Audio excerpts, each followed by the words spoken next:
दोस्तों स्वागत है आप सभी का आपके अपने YouTube channel Pandey ji technical 2.0 में। आज के इस वीडियो के माध्यम से हम आपको बताने वाले हैं कि आपको एक्चुअली में कॉपी लिखते समय सेमेस्टर एग्जाम की कौन कौन सी गलतियों को नहीं करना है।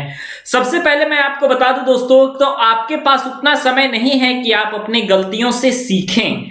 आप लोग जो है हमारी गलतियों से, आप लोग अपने सीनियर की गलतियों से कि ऐसे कौन से कारण थे जिनकी वजह से उनको सेमेस्टर एग्जाम में नंबर नहीं मिलते थे।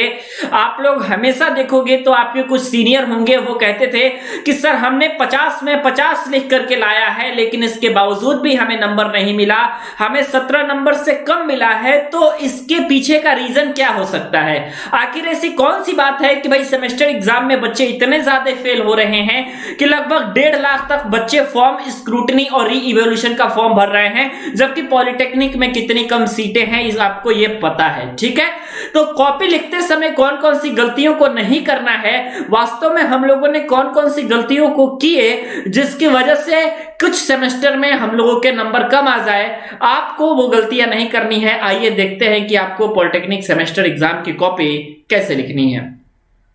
सबसे पहला काम आपको दोस्तों ये करना है कि कुछ स्टूडेंट्स होते हैं वो सिंगल पेन से सभी आंसर को लिख देते हैं। जैसे कि ब्लू पेन उठाया तो पूरी कॉपी में उन्होंने ब्लू पेन यूज कर दिया और यहाँ पे ब्लैक और ब्लू का कॉम्बिनेशन नहीं रखा।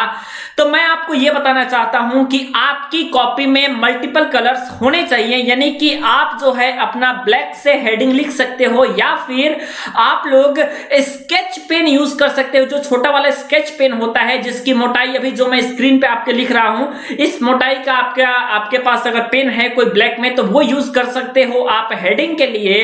और अगर आप हेडिंग और आप लोग जो एक्सप्लेनेशन लिखोगे अगर उसको ब्लैक और ब्लू के कॉम्बिनेशन से लिखते हो तो काफी शानदार वो दिखता भी है और हेडिंग आपकी साफ साफ समझ में आती है, जिसकी वजह से आपके नंबर अच्छे मिलते हैं। इसलिए कोई स्टूडेंट ये सोच रहा होगा कि मैं डायरेक्टली ब्लू पेन से ही पूरे के पूरे आंसर को लिख दूंगा, तो ये गलत बात है। आपको ऐसा नहीं करना है। टोटल एक ही कलर के पेन से आपको पूरी चीजें नहीं लिख देनी है दोस्तों। ऐसा अगर करेंगे तो इसका मतलब यह है कि आप दोस्तों गलत कर रहे हैं। मल्टीपल पेन आपको यूज करना ही है।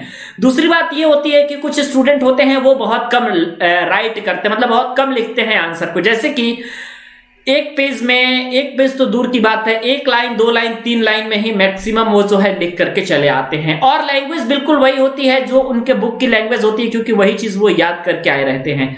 तो मैं आपको ये बताना चाहता हूं दोस्तों कि आपको ऐसा बिल्कुल भी नहीं करना है। ठीक है, आपको क्या करना है कि आपको ज्यादा से ज्यादा लिखना है।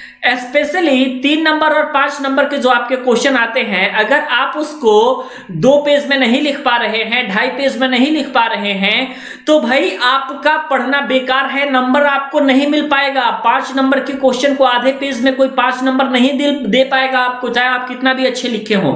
आपको डेफिनेशन अलग लिखना है, आपको उसको उदाहरण से अलग समझाना है और इसके अलावा आपको डायग्राम उसमें एक अलग ऐड करना है और डायग्राम का एक्सप्लेनेशन अलग करना है कि आपने एक्चुअली में बनाया क्या है और वो बना करके आप क्या समझाने की कोशिश कर रहे हैं। ठीक है, अगर आप इतनी चीजों को एक्सप्लेन करते हैं, चाहे 3 नंबर के प्रश्न में करें या 5 नंबर के प्रश्न में करें, तो फिर आपका नंबर नहीं कटेगा। ये कोई कंपटीशन एग्जाम दोस्तों नहीं होता है आपका कि यहाँ पे टाइम की मतलब कि बहुत कमी है, 10 सेकंड में, 15 सेकंड में, 20 सेकंड में आपको क्वेश्चन करना है। जी नहीं, आपके पास जो समय दिया गया रहता है वो एक पर्याप्त समय रहता है एक अच्छे आंसर को लिखने की। बशर्ते बात यह है कि आपकी जो लिखने की स्पीड है वो बहुत फास्ट नहीं भी है, लेकिन फिर भी अगर आपकी मॉडरेट लेवल की है, अच्छी है, मतलब आप लिख ले रहे हैं, तो फिर कोई दिक्कत की बात नहीं है। आपका नंबर कोई नहीं रोक पाएगा। निश्चित तौर पे आप बेहतरीन परफॉर्मेंस करेंगे ही करेंगे, आप इतना नोट कर लीजिएगा। ठीक है, तो ये तो आपका रहा दोस्तों, ये आपको कुछ गलतियां नहीं करनी है।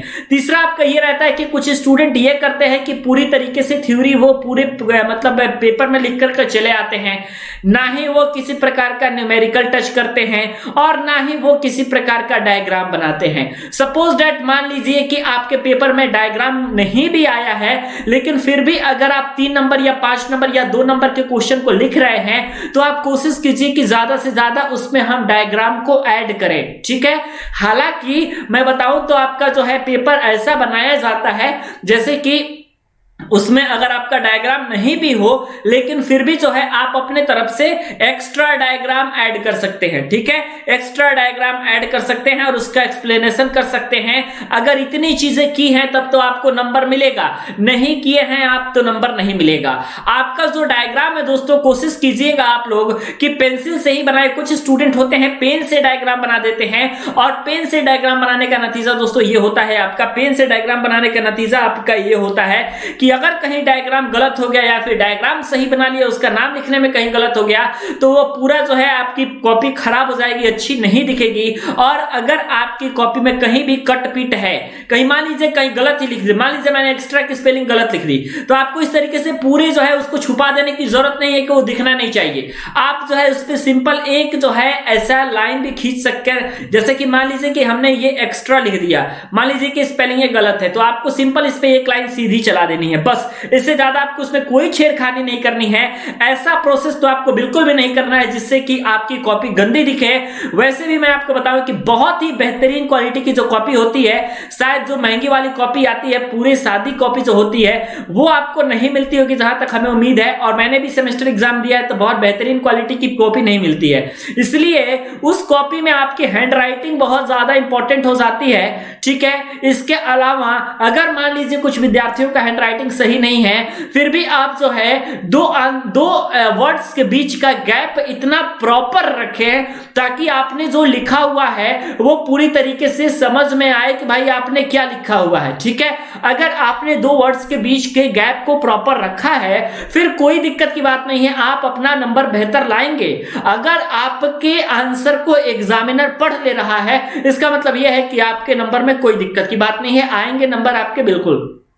ठीक है, अब आपको जो है नेक्स्ट काम ये करना है, कुछ स्टूडेंट होते हैं जो लाइन बाय लाइन लिखने के चक्कर में पड़ जाते हैं, तो मैं उनसे ये बताना चाहता हूं कि अगर आपको मान लीजिए कि स्टार्टिंग के कुछ क्वेश्चन नहीं आते हैं तो पेपर में आप स्टार्टिंग में लिख करके उसके इंप्रेशन को, कॉपी की इंप्रेशन को खराब मत कीजिए। अगर आपके लास्ट से क्वेश्चन आते हैं तो कोई दिक्कत की बात नहीं है ना, आप लास्ट से ही लिखना शुरू कीजिए, कोई समस्या नहीं है। आप क्वेश्चन नंबर 5 से लिखिए, पहले क्वेश्चन नंबर 5 लिखिए, फिर नहीं आ रहा है तो क्वेश्चन नंबर 3 लिखिए, फिर क्वेश्चन नंबर 2 लिखिए, फिर क्वेश्चन नंबर 4 लिखिए। आपको जिस सीक्वेंस में आता है कृपया आप उसी सीक्वेंस में लिखें, एक्स्ट्रा दिमाग लगाने की कोई जरूरत नहीं है। और अगर आपने इतनी चीजों को फॉलो किया तो फिर कौन कहता है दोस्तों कि आपकी नंबर कम आएंगे, निश्चित तौर पे आपके नंबर बहुत बेहतरीन आएंगे। और जितने स्टूडेंट ऐसे हैं जो कि सेमेस्टर एग्जाम की तैयारी करना चाहते हैं, अगर वो ये चाहते हैं कि उनकी तैयारी बेहतर नहीं हुई है, अगर वो तैयारी करना चाहते हैं तो फिर आप इस नंबर पे कॉल कर सकते हैं, नंबर आपके सामने है, यहाँ पे आपकी पूरी क्लासेस आपको प्रॉपर मिल जाएगी पूरे सेमेस्टर एग्जाम की।